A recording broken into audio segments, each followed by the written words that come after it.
ধৰ্মভিত্তিকে হওক বৰ্ণভিত্তিক হওক সকলো নাগৰিক সমান, কিন্তু চৰকাৰে এই বিল উত্থাপন কৰি হিন্দুৱে মুছলমানৰ ওচৰত মাটি বিক্ৰী কৰিব নোৱাৰিব, মুছলমানে হিন্দুৰ ওচৰত মাটি বিক্ৰী কৰিব নোৱাৰিব, এনেকুৱা ধৰণৰ এটা সংবিধান বিৰোধী আইন আনি অসমৰ হিন্দু মুছলমান উভয় জনগোষ্ঠীৰ মানুহক ক্ষতিগ্ৰস্ত কৰিব খুজিছে আৰু ভাৰতৰ সংবিধানক অপমাননা কৰি কাললৈ কুখ্যাতি ৰাখিব বিচাৰিছে।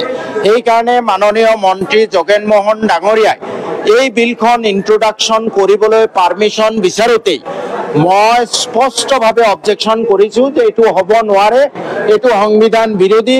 আমাৰ সংবিধান আটাইতকৈ ডাঙৰ সকলো আইনৰ ওপৰত, তাৰপিছত বাকী বিৰোধী বিধায়কসকলেও সমৰ্থন জনাইছে।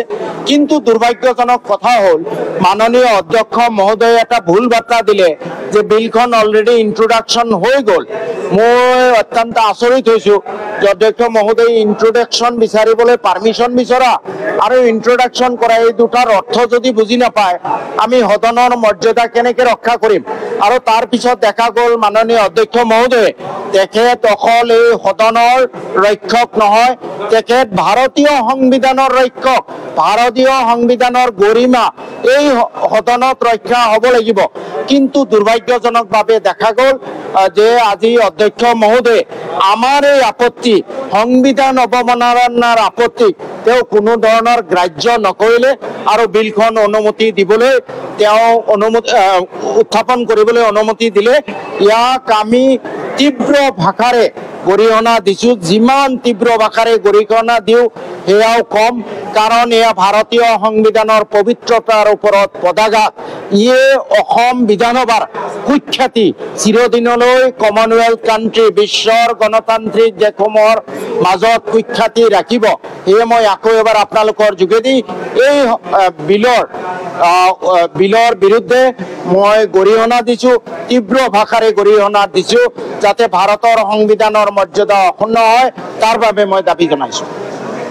নাই, ধৰ্মভিত্তিকে হওক বৰ্ণভিত্তিক হওক সকলো নাগৰিক সমান, কিন্তু চৰকাৰে এই বিল উত্থাপন কৰি হিন্দুৱে মুছলমানৰ ওচৰত মাটি বিক্ৰী কৰিব নোৱাৰিব, মুছলমানে হিন্দুৰ ওচৰত মাটি বিক্ৰী কৰিব নোৱাৰিব, এনেকুৱা ধৰণৰ এটা সংবিধান বিৰোধী আইন আনি অসমৰ হিন্দু মুছলমান উভয় জনগোষ্ঠীৰ মানুহক ক্ষতিগ্ৰস্ত কৰিব খুজিছে আৰু ভাৰতৰ সংবিধানক অপমাননা কৰি কাললৈ কুখ্যাতি ৰাখিব বিচাৰিছে।